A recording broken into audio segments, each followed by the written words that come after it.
So lives in the forest, animals and all, tries to lure people. Vegans!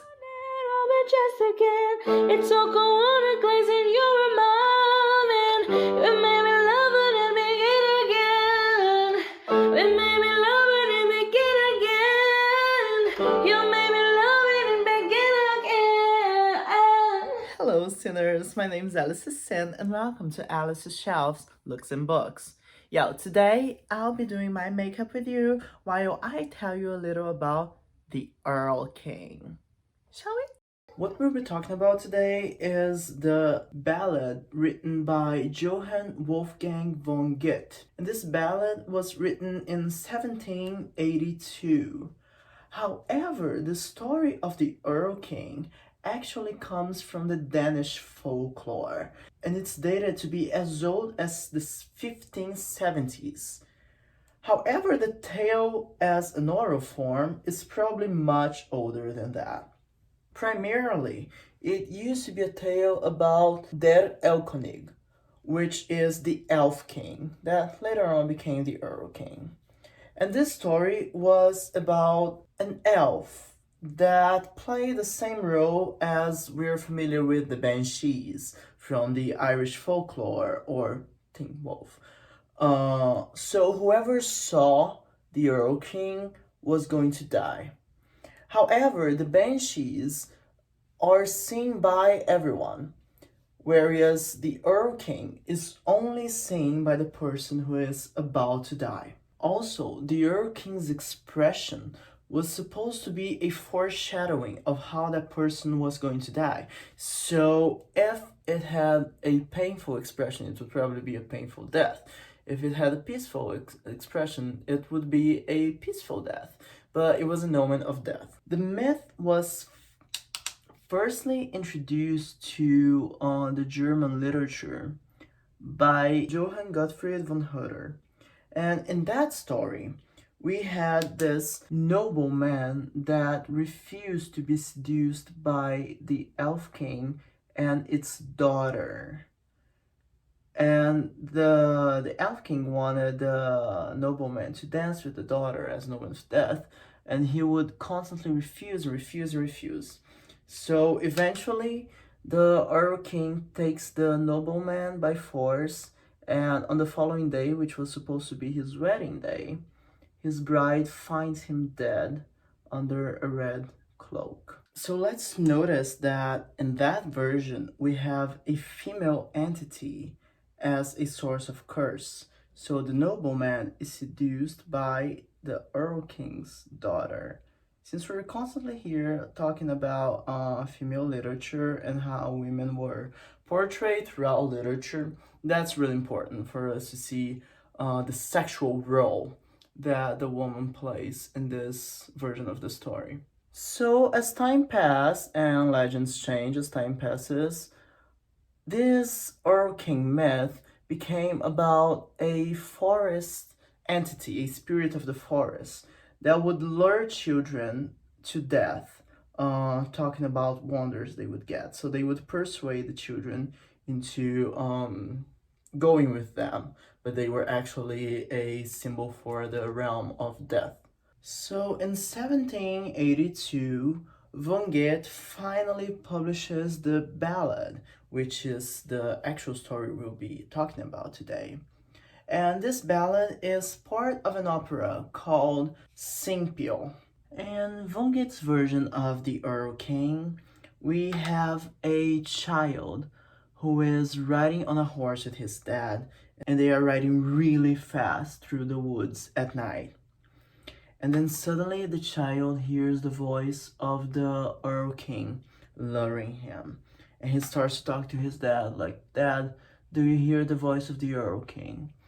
And the dad tries to calm him down and say like, "Hey, it's nothing. It's just the sound of the wind on the leaves. There's no one talking to you. Just be aware, we're almost home." And then the Erlking is like, "Come with me, I have many presents for you." And the child's like, "Dad, the Erlking's talking to me. Can you not hear him?" And the dad's like, "No, he's not." And the child's like, "Look, his children are there."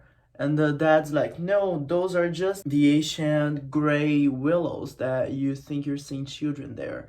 We're almost home. And then eventually the Erlking says, if you will not come with me at goodwill, then I shall take you by force. And then the child yells, Dad, he's harming me. And at that sound, the father just makes the horse run faster and faster until they get home. And when they get home, he finds his child dead in his arms.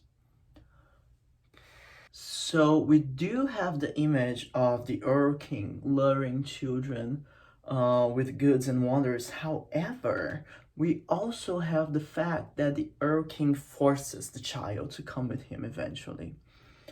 Um, so both of these images are there. Now the question is, does the father know that the child is telling the truth? And there are some data in the poem that tells us that he does. He actually believes the child.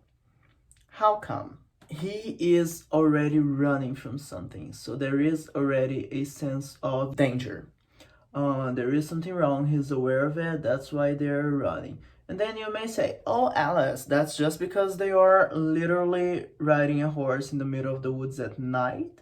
A lot of things could be dangerous in that case scenario. Okay, fine. But then, if he didn't believe the child, why would he have made the horse run faster? Once the child says, it has hurt me, you could just think, oh, he scratched himself on a branch, right? That's normal. Once we get home, we'll take care of it. But no, he gets very, very nervous. And he starts racing, and trying to get home as fast as possible. So maybe the father either knows about the myth of the Erlking and doesn't want to tell his child not to scare him, right? Because it's an omen of death. Or maybe he was once lured by the Erlking and survived. That's an interesting option, is it not? And the interesting thing about this poem, especially if we understand that the father knew that the Erlking's real, is that it also tells us a lot about the powerlessness of human beings when confronted by supernatural entities. Uh, so that's something really interesting we can take from the myth. Last but not least, we can talk about the way the poem is constructed, because it's a really short poem and has a very fast pace.